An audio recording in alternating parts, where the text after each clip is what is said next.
El día de hoy vamos a hablar de la unidad número 4 que lleva como nombre evaporación y uso consultivo. Mi nombre es Martín Felipe Morales Cambranes y comenzamos. El primer tema que vamos a abordar es el 4.1 que lleva como nombre evaporación y evapotranspiración.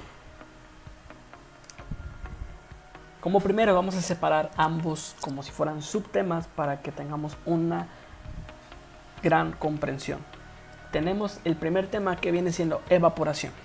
La definición nos dice que la evaporación es un proceso de transición de fase que experimenta una sustancia a partir de un estado líquido a un estado de vapor o de gas. La evaporación también es parte del ciclo del agua en la naturaleza.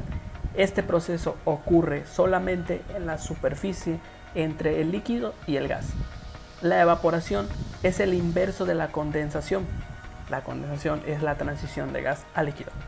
Es decir, que la evaporación es de líquido a gas. La evaporación se diferencia de la ebullición en términos de proceso. La evaporación ocurre solamente en la superficie, mientras que la ebullición ocurre dentro de la masa líquida.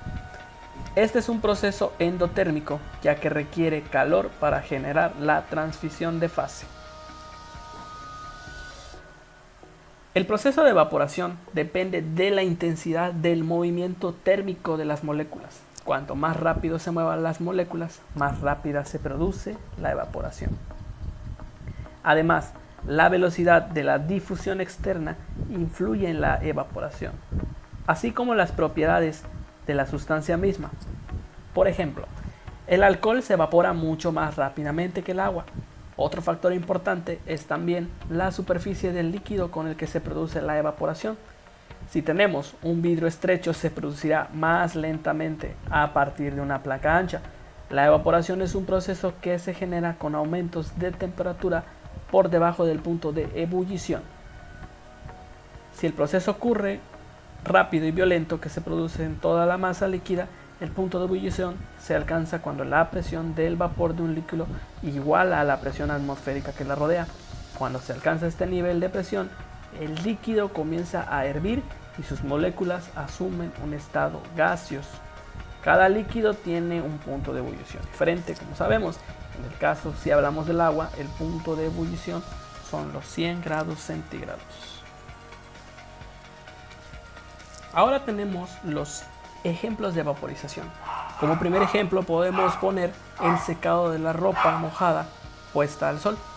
Esto quiere decir que el agua que contiene es calentada por los rayos del sol, por lo cual se seca, es decir, el agua se evapora y se va a la superficie.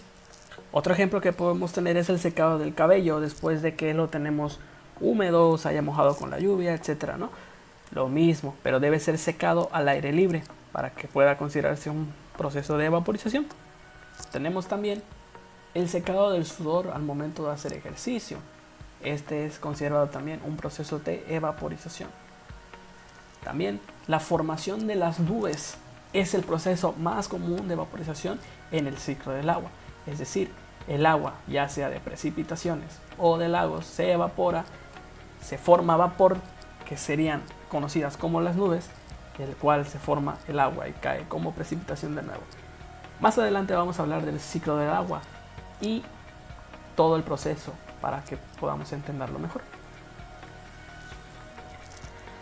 Como siguiente tema tenemos la evaporación y el ciclo del agua.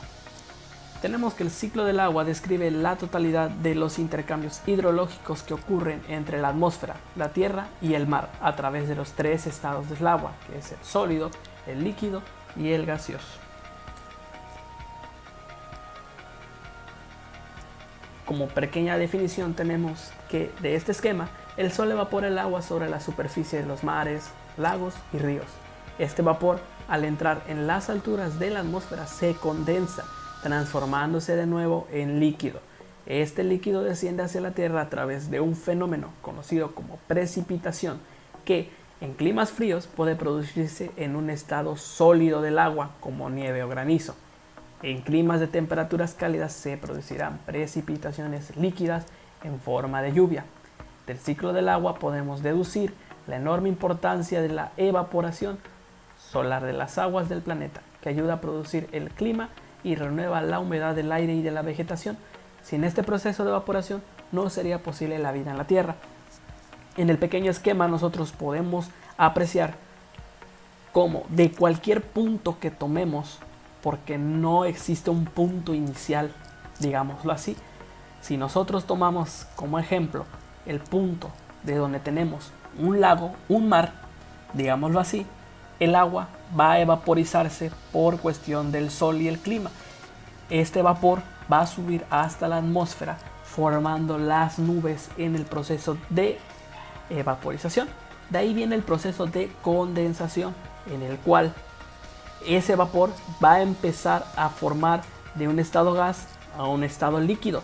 Las nubes van a almacenar agua hasta el momento de que, por así decirlo, exploten y caigan en forma de precipitación. Dependiendo del clima, por ejemplo, si nosotros nos vamos a las altas montañas, esa precipitación va a caer en forma de granizo o nieve. Climas cálidos lo conocemos como lluvia. Esa precipitación va a caer al subsuelo y se va a infiltrar. Este proceso de infiltración conlleva a llevar el agua hasta las mismas cuencas, o es decir, al mismo mar.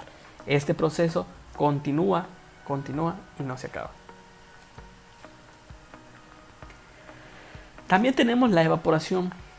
Además de ser una parte del ciclo del agua, lo podemos destacar como un método de separación. La evaporación se ha incorporado como un método básico y muy eficiente para separar una solución o mezcla en la que se encuentran un soluto y un solvente. Tenemos el claro ejemplo que viene siendo la separación del agua con el sal.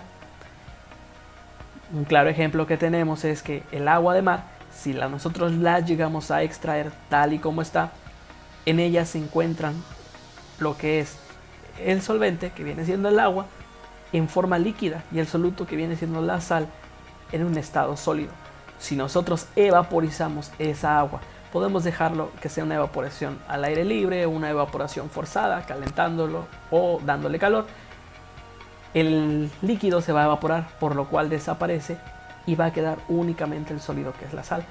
Es así como, un ejemplo, en Yucatán se crea la sal. Ahora vamos a hablar del siguiente subtema, que viene siendo la evapotranspiración. La evapotranspiración se define como la pérdida de humedad de una superficie por evaporación directa, junto con la pérdida de agua por transpiración de la vegetación. Esta es expresada en milímetros por unidad de tiempo.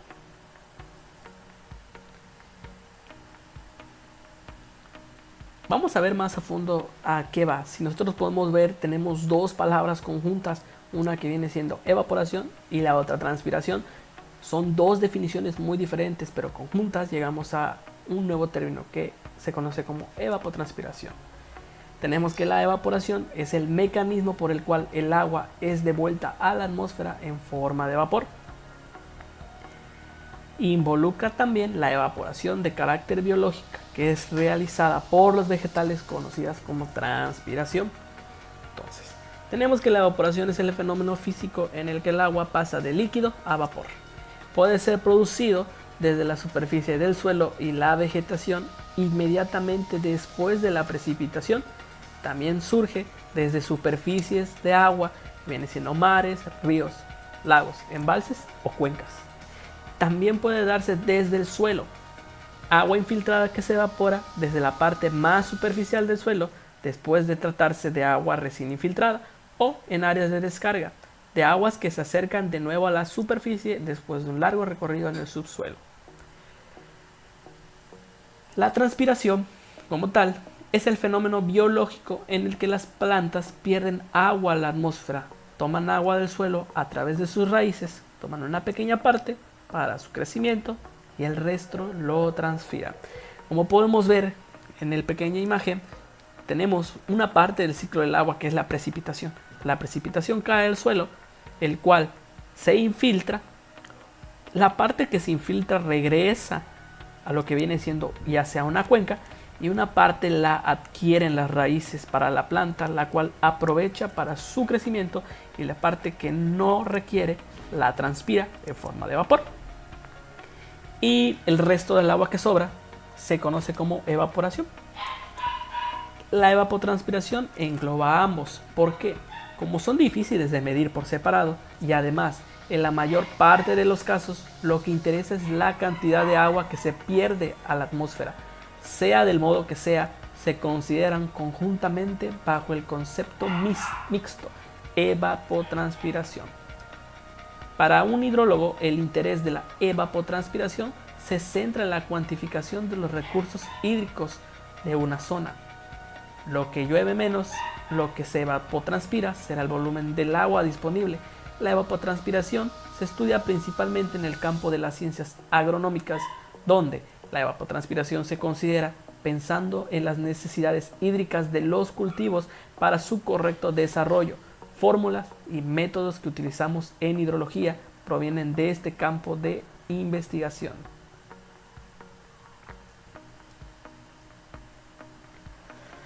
El ciclo hidrológico y balance energético. La evapotranspiración constituye un importante componente del ciclo y balance del agua.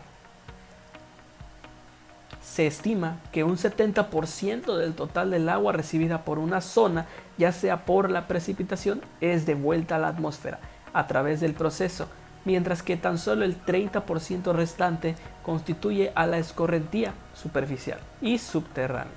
Junto con ser un componente del ciclo hidrológico, la evapotranspiración interviene en el balance calorífico y en la redistribución de energía mediante los traspasos que de ella se producen con los cambios de estado del agua, permitiendo así un equilibrio entre la energía recibida y la perdida. El conocimiento de las pérdidas de agua mediante el proceso permite tener un acercamiento a disponibilidades del recurso y consecuentemente puede realizarse una mejor distribución y manejo del mismo.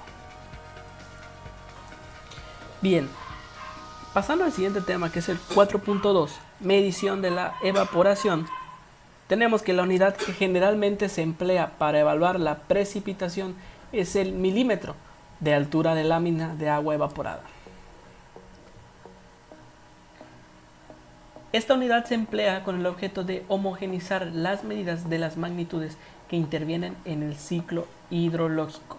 Las equivalencias en el sistema métrico decimal no son las mismas que la del milímetro como unidad de medida de precipitación. Tenemos la evaporación de superficies de agua libre. Se mide con los evaporímetros, también conocidos como atmómetros. Tienen como principio común la medida del agua perdida por evaporación de un depósito de regulares dimensiones. Los distintos modelos se diferencian entre sí en tamaño, forma y ubicación en el terreno. Están concebidos para medir la evaporación en embalses o grandes lagos. En general, se sitúan próximos a ellos. Generalmente, con ellos se obtienen medidas superiores a la evaporación real, por lo que precisan de correctores que dependen del modelo. A continuación vamos a ver los tipos de instrumentos para medir la evaporación. Tenemos un tanque de clase A, que es un depósito cilíndrico de chapa galvanizada con un diámetro de 120 centímetros y 25.4 centímetros de altura, instalado sobre un enrejado de madera a unos 15 centímetros del suelo. La medición se realiza apoyando en un tubo de nivelación un tornillo micrométrico que tiene un extremo en forma de gancho, cuya punta se enraza con el nivel del agua. El coeficiente de reducción aconsejado para pasar las medidas del estanque a la evaporación real anual es de 0.7, variando mensualmente este valor entre 0.6 y 0.8. Esta fuente obtenida para regiones de Estados Unidos. Como siguiente tenemos un tanque enterrado que tiene forma paralelepípedica con sección recta cuadrada de lado de 0.91 metros y la altura de 0.46 metros.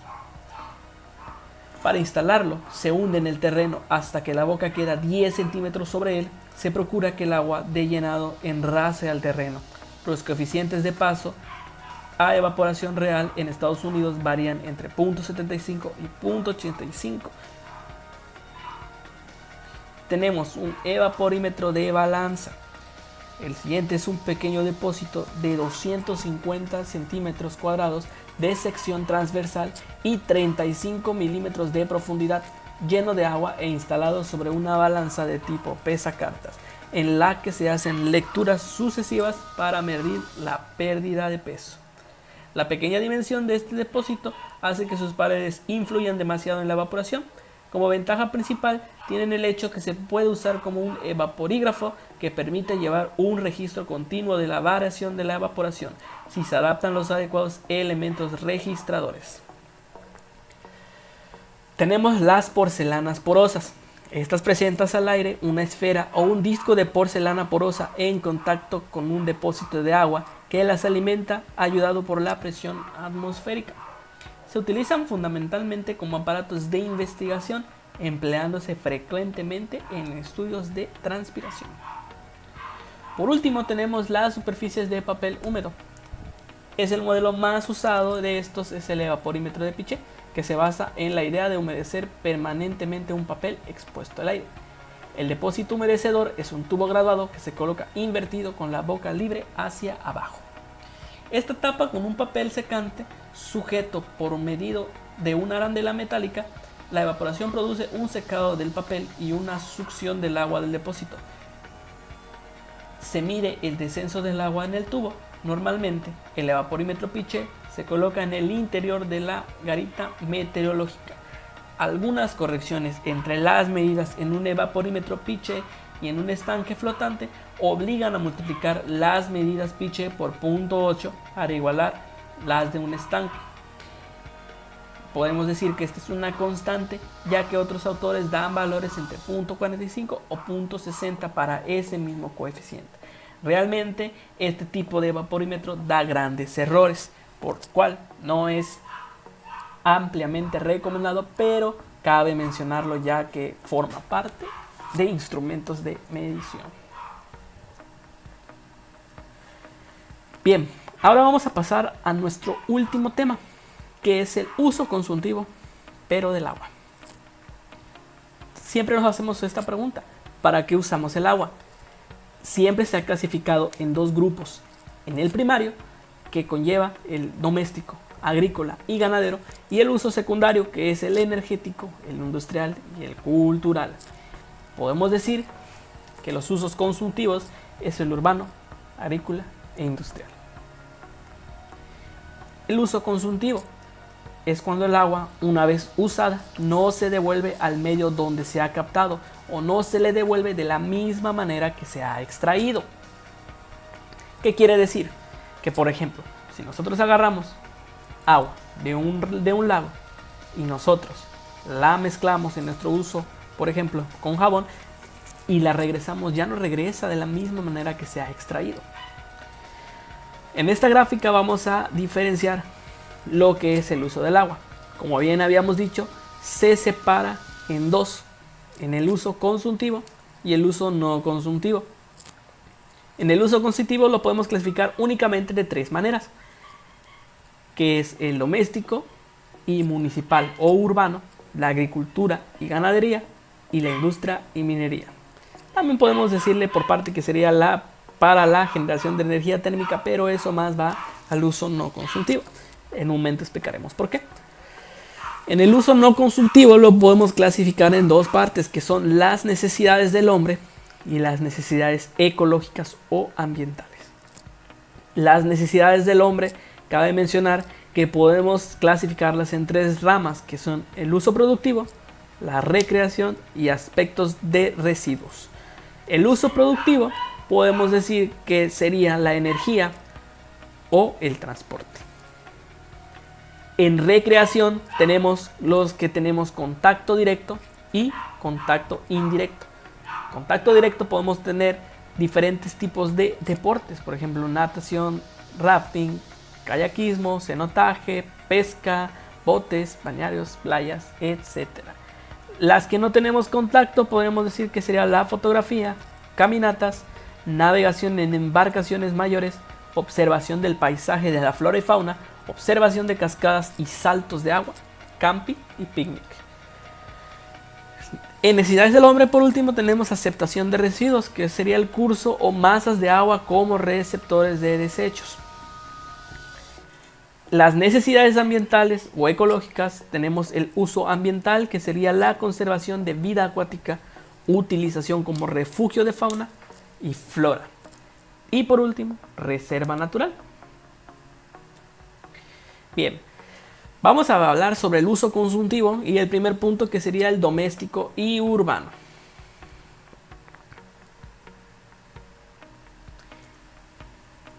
También cabe mencionar que el uso consultivo es aquel en el que el agua, una vez usada, no se devuelve al medio donde se ha captado ni de la misma manera que se ha extraído.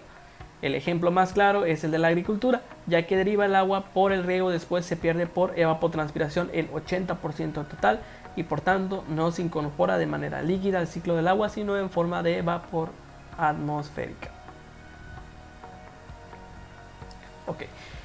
En el doméstico y en el urbano podemos mencionar como primer ejemplo la limpieza urbana, que esta viene siendo la limpieza de calles, parques, plazas cívicas, etcétera, etcétera, ya que se utiliza agua para su diversa utilización.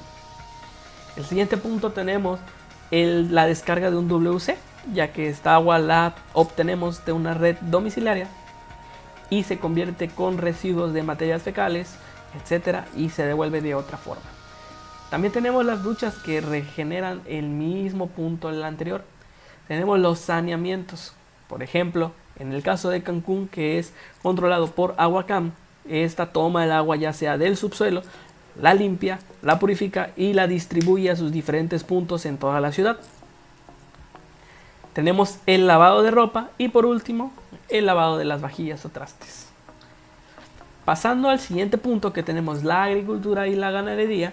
En el mundo, los cultivos de regadío consumen una gran parte del agua disponible, mientras que en el uso doméstico y el ganadero tienen una pequeña incidencia en la explotación de este recurso natural. No obstante, hay que tener en cuenta que el consumo del agua que representa cada uso varía en función de la zona considerada. Así, en general, un mayor grado de urbanización e industrialización comporta un aumento del consumo en los sectores industrial, doméstico, en detrimento del agrícola. Analizando el consumo de una comunidad humana, podemos deducir mucho sobre hábitos sociales, el grado de desarrollo económico y la disponibilidad hidráulica natural. Como mencionamos hace un momento, el 80% del total del agua utilizada por medio de la vaporización es la que utiliza el sector de la agricultura. ¿Cómo lo utiliza? Pues en el riego, y tenemos tres tipos de riegos. Por ejemplo, tenemos el primer tipo del riego, que es riego por inundación, el cual consiste en, como lo dice, inundar unos pequeños canales con agua, por los cuales una parte va a evaporarse, la otra va a infiltrarse y la otra la va a agarrar la planta para su uso, para crecimiento, y la parte que no le sirva la va a transpirar. Como siguiente punto tenemos el riego por aspersión, que es el mismo procedimiento que el anterior, únicamente de un diferente tipo. Y por último, el riego por goteo. Esto es lo que decíamos, cada uso depende de la cantidad que se utilice, es diferente, pero todo es el mismo proceso. Por último tenemos el agua para el ganado o para diferentes animales que lleven en el sector ganadero, ya que se utiliza una pequeña parte únicamente para tomar. Este mismo es expulsado de otra manera y regresado al subsuelo. Como último punto tenemos la industria y la minería, en los cuales podemos clasificarnos como usos directos y usos indirectos, que diferencian de otro del otro. Usos directos serían los que utilizamos el agua para procesos de fabricación, como por ejemplo el agua purificada. El agua purificada, utilizamos el 100% de ese producto para la utilización de purificación y consumo.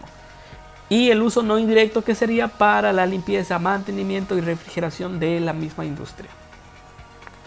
Bien, ahora vamos a hablar sobre el uso no consultivo. No pueden ser medidos cuantitativamente, ya que el agua es usada, pero no es removida de su ambiente natural. A pesar de todo, esta agua puede presentar diversas alteraciones fisioquímicas y biológicas en función del uso que se le haya hecho.